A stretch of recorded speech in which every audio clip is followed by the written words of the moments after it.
அனைவருக்கும் வணக்கம். இன்று நடைபெற்ற 10th எக்ஸாம் தமிழ்லேருந்து பார்த்தீங்கன்னா எல்லாம் ஈஸியான கொஸ்டின் கேட்டிருந்தாங்க. நம்ம எதிர்பார்த்த கொஸ்டின் எல்லாம் கேட்டிருந்தாங்க. வாங்க பார்க்கலாம்.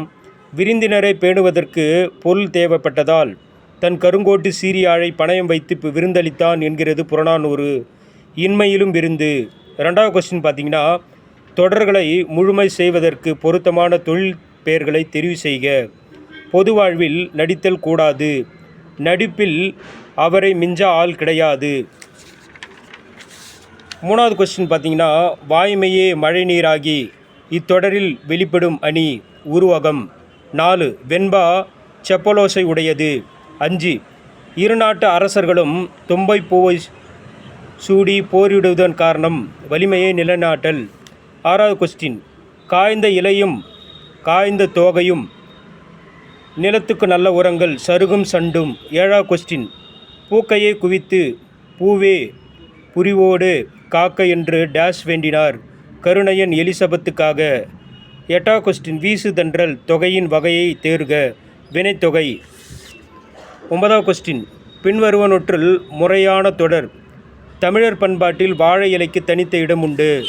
10வது கொஸ்டின், சுதந்திர இந்தியாவின் மகத்தான சாதனையும் சவாலுமாக ஜெயகாந்தன் கருதுவது பெற்ற சுதந்திரத்தை பேணி காத்தல்.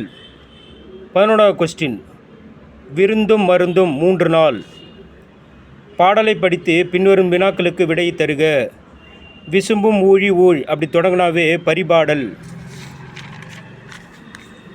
பாடலில் இடம்பெற்றுள்ள அடி மோனையை தேர்வு செய்க. முதல் எழுத்து ஒன்றி வந்தாவே மோன தெரியும். உரு அரி உந்து வலி.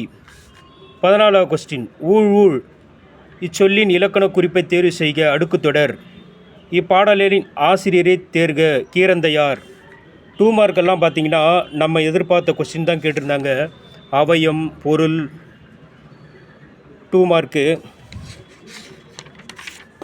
பார்த்தீங்கன்னா செவி மாற்றுத்திறனாளர்களுக்கான மாற்று வினா எல்லாமே ஈஸியான கொஸ்டின் தான் கேட்டிருந்தாங்க.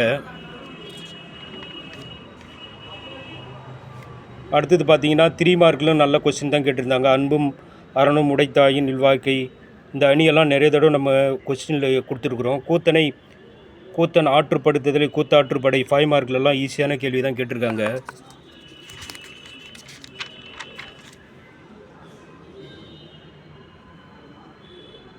ஓகே, தேங்க்யூ மாணவர்கள். அடுத்த எக்ஸாம்பிள் நல்லா பண்ணுங்கள். தேங்க்யூ.